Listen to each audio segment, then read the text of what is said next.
ہاں ایک بات ہے کہ موت کی سختی، موت کی تلخی جو ہے وہ عاشقوں کو نہیں ہوتی، بڑی تھوڑی سی محسوس ہوتی ہے۔ کیوں؟ کہ وہ پہلی تلخی میں جی رہے ہوتے ہیں، ان کے لیے دنیا اتنی تلخ ہوتی ہے۔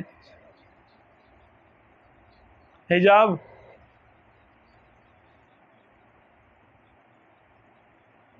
حجاب بلا تشبیہ، بلا تشبیہ، بلا تشبیہ، اگر کسی کی زوجہ محترمہ روٹ کے اپنے گھر چلے جائے اور وہ شریف النفس آدمی ہو، بیچارہ گھر تک محدود رہنے والا آدمی ہو، تو اس کی حالت ایسی ہو جائے گی جیسے مجنون ہوتا ہے، کوئی پاگل ہوتا ہے۔ وہ خواب بھی دیکھے گا تو یہی دیکھے گا بھائی میری بیگم گھر پہ آ گئی، یہی حالت ہو جائے گی اس کی۔ جن کے ساتھ ہوا ہے، جو سن رہے ہیں، ان میں سے اگر کسی کے ساتھ ایسا ہوا ہے تو ان کو میری بات سمجھ میں آ رہی ہوگی۔ ہو شریف آدمی تو وہ کہے گا بھائی سب سے میری اس وقت جو نا سب سے زیادہ اور سب سے بڑی خواہش یہ ہے کہ میری بیگم میرے گھر پہ آ جائے۔ یہ دنیا کی ایک محبت کی چھوٹی سی جھلک ہے، اور جس کو اللہ تبارک و تعالیٰ سے حقیقی محبت ہو جائے،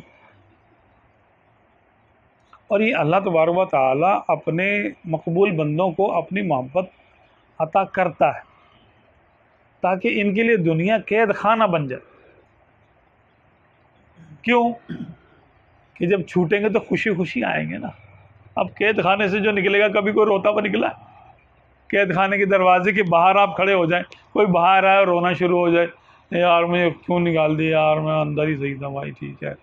باہر آتا تو آپ نے تو قیدیوں کو دیکھا ہی ہوگا، رہا ہوتے ہوئے ایسے ہی آتے ہو، خوشی خوشی ہو، واہ واہ چھوٹ گئی، مزہ آ گیا، جان چھٹی۔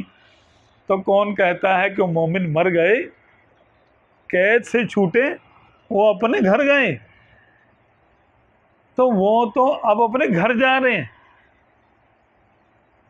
چلو جس کو جنت کی بشارت ہے وہ جنت میں جا رہا ہے، اور جس کو رب کی ملاقات کا شوق ہے اور رب کی بارگاہ میں جا رہا ہے، جس کو آقا صلی اللہ علیہ وسلم سے پیار ہے، غلبہ ہے، تو سرکار کی بارگاہ میں حاضر ہو رہا ہے، وہ تو اپنی